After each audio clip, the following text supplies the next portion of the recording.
E hoje é mais um episódio do nosso incrível podcast. Podcast Rico é Quem Vende, onde nós trazemos figuras importantíssimas do mercado, pessoas influentes no mercado, vendedores natos, aquele que tem a venda na veia de todos os segmentos. Eu trago aqui para compartilhar ideias, compartilhar histórias, inspirar a mim e também a sua vida que está assistindo. E hoje eu tenho um convidado fantástico, ele é de outro nível, meu irmão. Esse camarada aqui, ele é mestre em leilão de imóveis, é um mercado milionário que está expandindo.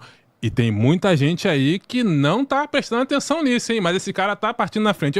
Antes de apresentar ele, eu vou ler só o currículo dele para você ficar ligado na pessoa que tá aqui na minha frente aqui. Vamos lá. Sempre teve uma veia empreendedora, já foi até camelô. Já foi até camelô. Hoje ele é casado com a doutora Natália, que é advogada e empresária. Olha como essa família é, de alto nível. Pai do Conrado, de 1 aninho, e do Augusto, que ainda está no forninho, ou seja, na barriga da mamãe. Ele também é pastor da igreja United de Jacarepaguá e desde 2016 é um especialista em arrematações de imóveis de leilão, acumulando um incrível número de mais de 8 milhões de arrematações, 8 milhões de valor investido nesse mercado. Hoje, ele usa suas redes sociais para difundir o seu conhecimento e seus ensinamentos. Ele é o especialista Rodrigo Alves. Seja bem-vindo, meu camarada. Júlio. Seja bem-vindo. Muito obrigado, irmão. Prazer todo meu estar aqui, tá?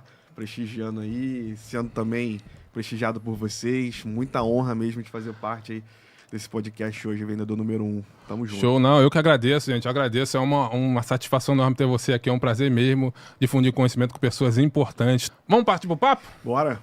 É isso aí, Rodrigão. Rodrigão, eu sei que você é um especialista no mercado de leilão de imóveis. Hoje uma pessoa solidificada, consolidada no mercado, uma pessoa que está sempre em evolução, tem a marca aí histórica, poxa, de mais de 1 milhão, mais de 8 milhões em arrematações, né? 8 milhões investidos nesse mercado. Investido nesse mercado, perfeito. Mas fala pra gente, quem é você, cara? Fala como é que você começou, porque as pessoas querem conhecer também você, como é que você começou, qual é a sua jornada, sua carreira até aqui. Júlio, eu tô muito feliz de estar aqui mais uma vez, né? Perfeito. Faz total sentido fazer parte aqui desse episódio aqui do Vendedor Número 1, porque eu comecei assim, cara. Eu comecei assim, sendo vendedor também. Né? E muitas pessoas têm uma veia empreendedora, mas não conseguem romper, né? Romper as barreiras para poder chegar naquele nicho ali ou se encontrar em determinada profissão. Você vê muitas pessoas, por exemplo, eu tenho em casa, né, minha esposa, que ela é advogada, e você vê muitas pessoas que fazem direito, mas não se encontram no direito, né? Isso acontece muito. Se formam e aí depois, não quero advogar, quero fazer concurso. Ou então muda totalmente de profissão. Nada contra, né? A pessoa precisa se encontrar. Mas até ela se encontrar, existe sempre um caminho. E foi o que aconteceu comigo, né? Até eu me encontrar no mundo dos leilões, até eu realmente falar, cara, é isso que eu quero para minha vida. É isso que eu faço com os olhos brilhando, sabe? É quando você tem aquela paixão, aquele amor, assim como você tem aqui pelo seu podcast, é quando você tem aquela paixão, aquele amor por aquilo que você faz. Até isso acontecer, meu irmão. Às vezes é um projeto, é uma trajetória, na verdade, muito grande, né? Você sabe disso, né? Provavelmente você deve saber disso.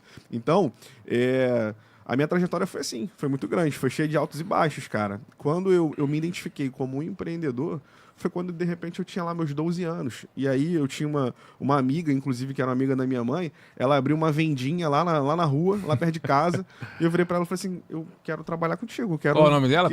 Dona Marluce. Dona Marluce, um abraço pra Dona Marluce. Se estiver assistindo, Dona Marluce, a senhora foi a primeira pessoa que empregou o nosso amigo aqui, Rodrigo. E aí a gente ajudava ela ali, né, e tal. Assim, foi uma brincadeira de criança, mas que eu levei a sério, sabe? E que marcou pra mim, marcou bastante. Então daí a gente vai prosseguindo e vai galgando algumas coisas, né? Cara, e eu já fiz de tudo, mano. Eu já fui camelô. Uma vez eu tinha um amigão meu que a gente abriu um negócio, né? A gente abriu uma loja de roupa. Tinha uma marca. Meu sogro, ele sempre foi desse ramo, né, de roupa também. E ele tinha uma marca. E aí eu aproveitei essa oportunidade que ele estava com uma produção muito boa e também abri uma loja, né? E fazia uma conexão ali com ele, né?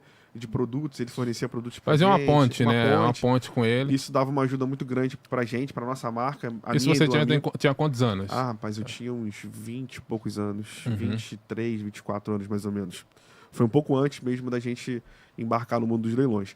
E aí, essa loja não deu certo, né? Obviamente, porque aquilo que eu falei pra você, né? A gente não tinha paixão, não tinha brilho nos olhos. Tem muitas pessoas que fazem marcas de roupa e dão super certo. É verdade. Tem muitas pessoas de extremo sucesso, mas se você não tem aquele brilho nos olhos mesmo, se você não sabe que aquilo é o teu propósito de vida... a vocação, né? Assim, a vocação, sente vocacional. Você levanta, dorme, acorda pensando naquilo. Isso. Você sorri, você pensa nas estratégias que te fazem sonhar. Exatamente. Eu sei como é que é. Esse é o ponto. E como isso não existia com a gente acabou também tendo que fechar essa loja. E, cara, quando a gente olhou para um lado e olhou para o outro, tinha bastante roupa para ser vendida. O que a gente fez? Vamos para feira. Show. A gente foi para feira, a gente ficou talvez uns 2 meses na feira, indo todo final de semana, vendendo roupa, era uma marca mais que de surfwear, sabe? Sim, então era bermuda tactel, era camisa estampada de surf. Na praia seria um bom também. Seria uma lugar, boa. Né, e a gente foi para feira, conseguimos vender, né? Recuperar o nosso dinheiro investido na mercadoria. Bom, isso daí foi uma das aventuras que eu fiz, né? Até eu realmente chegar no mundo dos leilões, que foi justamente quando eu estava no momento da minha vida onde eu precisava fazer algo. Sabe, com aquele momento da sua vida que você fala assim, cara, eu preciso tomar um rumo diferente. Preciso mudar. Eu preciso mudar, eu preciso alguma coisa diferente, fazer alguma coisa. Eu sei como é. E eu era um cara extremamente apaixonado, sou, né? Extremamente apaixonado por carros. Eu sou vendedor de carros, assim, tem 7 anos. Carro é minha vida, vamos colocar assim, profissional pelo menos é a minha vida. E eu sempre fui muito apaixonado, cara. Eu era aquele cara que trocava de carro menos de um ano. Menos de um ano ali eu já tava trocando de carro. Perfeito. Sempre aqueles carrinhos velhinhos, sabe? Mas a gente estava sempre trocando. Não tem problema. Um belo dia, esse meu carro deu perda total. Tirei ele da oficina, enfim, deu problema lá na oficina, e eu indo pra faculdade, o carro pegou fogo. Eu encostei o carro, filho, foi rápido. Rapaz, consumiu tudo. Daí eu botei a mão na cabeça e falei, cara, eu vou ganhar um dinheiro do seguro aqui, né? Obviamente que vai vir um dinheiro do carro, mas eu não quero comprar outro carro, não. Eu quero romper isso na minha vida. Eu quero fazer um negócio diferente. E aí eu pensei, cara, acho que eu vou partir pro imóvel. Eu vou pegar esse dinheiro, vou dar de entrada, né? Eu vou fazer alguma coisa. E eu, motivado com isso, né, depois que tudo se consolidou, eu comecei a procurar no OLX. Procurar. E aí eu vi um anúncio de um apartamento extremamente barato. Extremamente barato. Achou estranho? Como é que foi? Muito estranho, né? Muito estranho. Falei, cara, não é possível. Porque tem uma ideia, quando você começa a pesquisar imóveis, né, assim, metro quadrado, localização, o tipo do imóvel, você tem uma média de quanto vale. Quando você vê uma coisa muito barata, eu acredito que gera uma preocupação, uma desconfiança. Óbvio. E tem que gerar. Eu até falo pra galera, vocês precisam ficar com o pé atrás. Precisa ter aquela pulguinha atrás do orelha, porque é isso aí que é o que faz você não cair em cilada, né? Não cair em furado. Eu falo isso também lá no ramo do automóvel também, como tem muitos anúncios mentirosos, aí valores exorbitantes, assim, mais para baixo, né? Vamos colocar assim, coisas assim absurdas. Conta da carochinha, mágica, veículos que valem 50 mil, anunciado a 35 em loja. Não tem como isso. Tem como. Aí, mas sabia que tem muita gente que cai e implora e pede assim, me roube, me enrola, eu quero essa mentira. Bom, eu compartilho do mesmo sentimento, mas vamos lá. E quando eu vi aquilo ali, a minha sogra, né, até então, na época, ela atuava ainda como corretora de imóveis, hoje não mais, e eu falei pra ela, o que você acha? Aí ela virou pra mim, minha sogra, a gente nem era casado ainda, mas, né, minha sogra, porque é a mãe da minha, na época, atual noiva. Uhum. Então, eu virei pra ela e falei, olha, isso aí, cara, tem alguma coisa de errado aí. Apartamento aí não é esse valor, não. Não é mesmo, porque eu já vi uma amiga minha vendendo aí, não é esse valor. Pô, graças a Deus você tinha alguém pra te auxiliar, né? Também, porque mas aí o que eu fiz? Eu não fiquei apenas com a palavra dela. Isso acontece muito. Fui na imobiliária. A gente quer pagar pra ver muitas vezes. Eu falei, cara, eu vou lá nessa imobiliária e ver qual que é. Eu fui nessa imobiliária e assim que eu abri a porta da imobiliária, eu já vi que não era uma parada certa, sabe? Eu já vi que o pessoal tava muito enrolado, não sabia me explicar direito por que o imóvel tava tão barato. E aí eu saí dali e fiquei um pouco frustrado, mas com aquele negócio, não. Eu preciso descobrir o que é sobre como que é essa parada aí, o que tá acontecendo. Mas pelo menos o erro deles, o erro deles de informação, de ser claro, te ajudou. Porque imagina se eles fossem corretos na informação, assim, mentirosa, fosse coerente, e você caísse no golpe. Aí já era. Mas sabe o que me deu uma pulguinha atrás da orelha? É que não só eles estavam anunciando esse imóvel, como outras imobiliárias também estavam anunciando o mesmo imóvel. Pelo mesmo preço. Aí eu conversei com um amigo meu, né? E esse meu amigo falou assim, Rodrigo, cara, esse imóvel pode ser imóvel de leilão. Vamos dar uma pesquisada? Eu tenho um amigo meu aqui, numa imobiliária aqui do centro do Rio.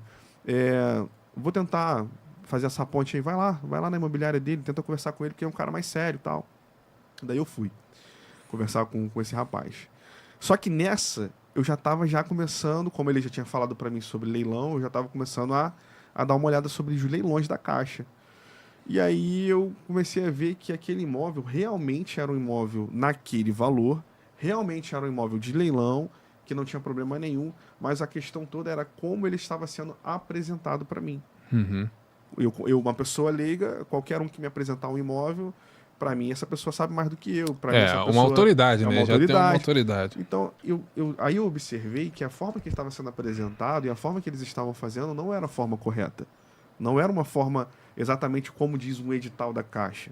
Daí, quando eu fui conversar com essa imobiliária, foi quando eu realmente tive um esclarecimento correto de tudo, como funcionava. Aí o cara sentou comigo, me explicou tudo certinho, tudo direitinho. Funciona dessa forma, né? O leilão, ele acontece, né, de tempos em tempos, esses imóveis eles foram retomados, e ele me explicou todos os detalhes. Saí dali, assim, com aquela sensação de dever cumprido, e tirei o peso das minhas costas. Exatamente. Porque o negócio funciona e saí de lá com uma esperança, né, cara? Mas aí, assim, deixa eu entender melhor. Você foi em busca de comprar um imóvel para você viver, para você, ou já para o negócio? Não, eu fui em busca de comprar algo e ter algo. Sabe aquela questão de eu quero ter um patrimônio? Aquele sonho de todo brasileiro, né? Quero ter um imóvel próprio, quero ter um carrinho. Que todos nós devemos ter e devemos correr atrás disso aí, trabalhar para isso. Fui em busca desse sonho. Se eu ia morar nele, se eu ia fazer um investimento, isso era uma coisa que eu ia ver para frente.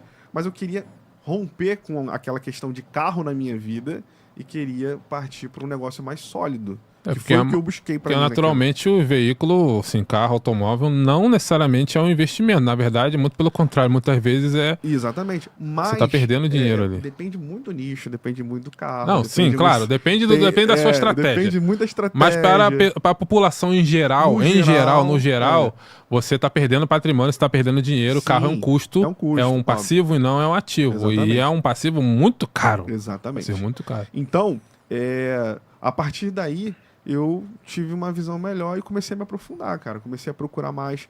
Eu lembro que eu buscava no Google, às vezes, e não achava ninguém falando na época. Isso foi em 2015.